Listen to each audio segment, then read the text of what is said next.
Hola, ¿qué tal? Buenas noches a todo nuestro auditorio. Nosotros somos los Loggers. El día de hoy estamos aquí todos reunidos para platicar un poquito sobre un tema que estamos viendo en clase, que es la ineficacia del acto jurídico.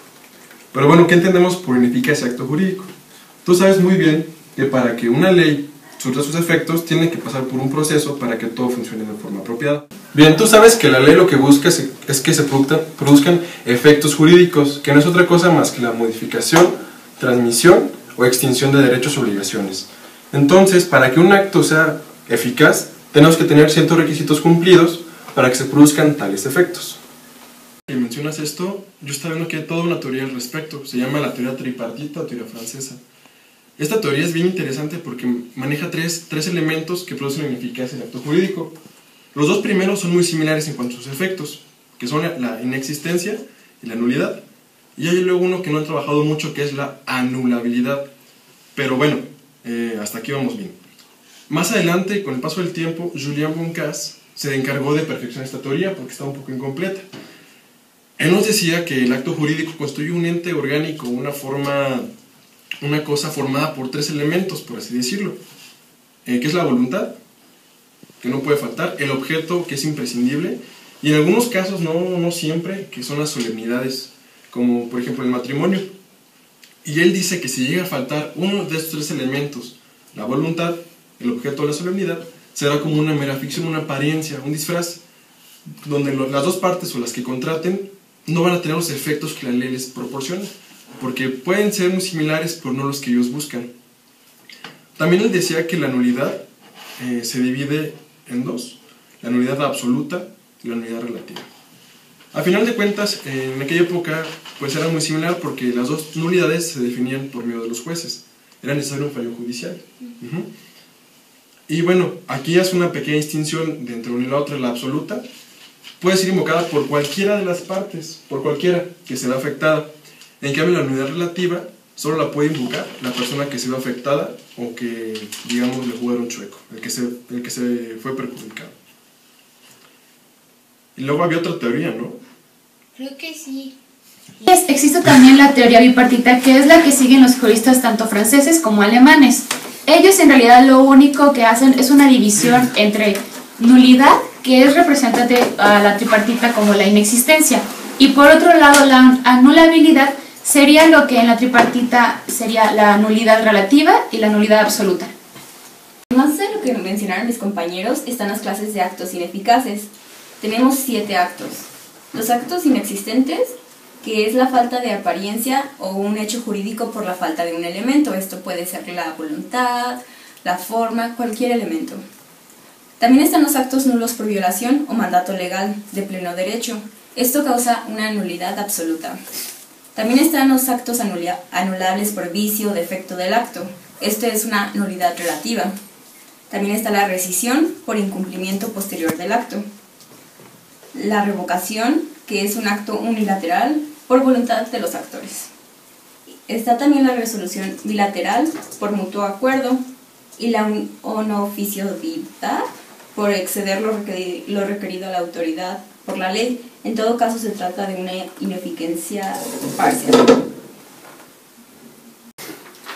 Bueno, retomando un poco el tema que nos mencionaba nuestra compañera Sandy, yo voy a hablar de la ineficacia de los actos jurídicos, más que nada de los 3 grados que tiene en cuanto a la ineficacia. En primer lugar tenemos la inexistencia del acto por falta de algún elemento, que es pues esencia del acto jurídico, ya que si no existe algún elemento de esencia, pues no produce ningún efecto. En segundo lugar tenemos la nulidad por vicios en la formación del acto jurídico, que puede producir efectos temporalmente, pero igualmente se puede destruir eventualmente mediante una declaración judicial o negar estos efectos haciendo su nulidad. Este grado puede ser absoluta o relativa. Y en tercer lugar tenemos el que se encuentra el acto jurídico perfecto en su formación, que produce eficacia por 2 cosas. Una es la voluntad de las partes y otra es por incumplimiento ya sea de rescisión o limitación legal. Y de hecho eso de la ineficacia del acto jurídico se relaciona con lo que el maestro me explicó. Decía que Castán Tobeña señala 5 fuentes de la ineficacia de este acto. Uno es la inexistencia de un elemento esencial del acto jurídico. Otra es la violación de un mandato legal que produce la nulidad absoluta. Además también está el vicio o defecto en los elementos del acto, que también puede producir la nulidad relativa. La lesión o perjuicio posterior a la celebración, también conocida como rescisión. La voluntad de las partes o del autor. Y también actos inoficiosos que limitan la voluntad hasta los términos autorizados por la ley, en los únicos casos que pueden ser inoficiosos, que son la donación y el testamento. Bueno, a eso de lo que dices de la inexistencia del acto lo podríamos definir como aquellos aparentes actos jurídicos que no llegan a nacer porque falta alguno de los elementos esenciales y si no hay ninguno de estos elementos, pues el acto no nace. Y los tres elementos principales para que exista un acto son la voluntad o consentimiento, el objeto y la solemnidad. En el Código Civil dicen que para un contrato no es necesaria la solemnidad, pero hay algunas otras acciones que necesitan un acto... Como el matrimonio, ¿no? Sí, exacto. Okay. Si no hay un juez presente, pues no va a valer el... ¿Del registro civil? Uh-huh. Bueno, y claro, en los actos unilaterales, pues no se necesita el consentimiento porque es suficiente una sola declaración de voluntad.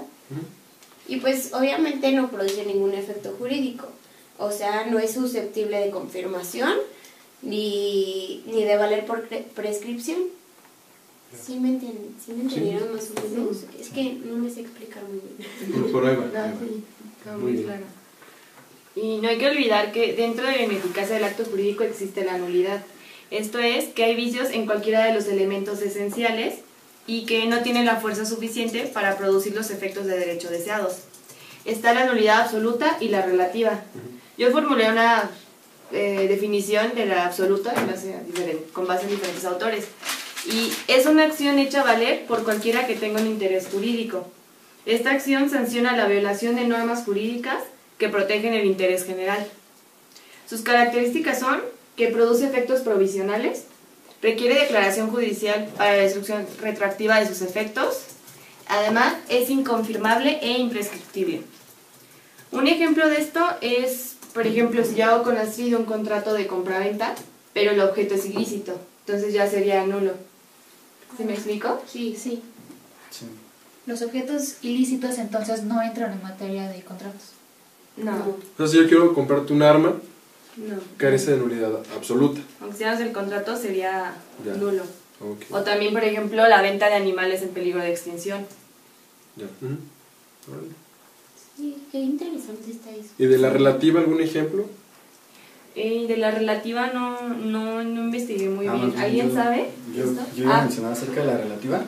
Bueno, esta nulidad se refiere a la que ataca a intereses particulares, como lo mencionaba Franco hace rato, que únicamente la puede pedir la persona que es afectada. Esta sanciona todo acto o contrato que falte algún requisito que prevé la ley, pero esta, pues a contrario de la nulidad absoluta, esta sí se puede confirmar o ratificar en un futuro. Son elementos que no son tan graves y que no produce nulidad absoluta, como por ejemplo que se hayan equivocado en algún nombre pues de alguna persona o un sujeto del contrato o del acto jurídico. Se puede rectificar y pues hacer válido completamente el acto. A diferencia de la inexistencia, la inexistencia se puede invocar por todo interesado sin previa declaración judicial. O sea, lo que se conoce como la nada jurídico es todo esto de la inexistencia. Muy bien.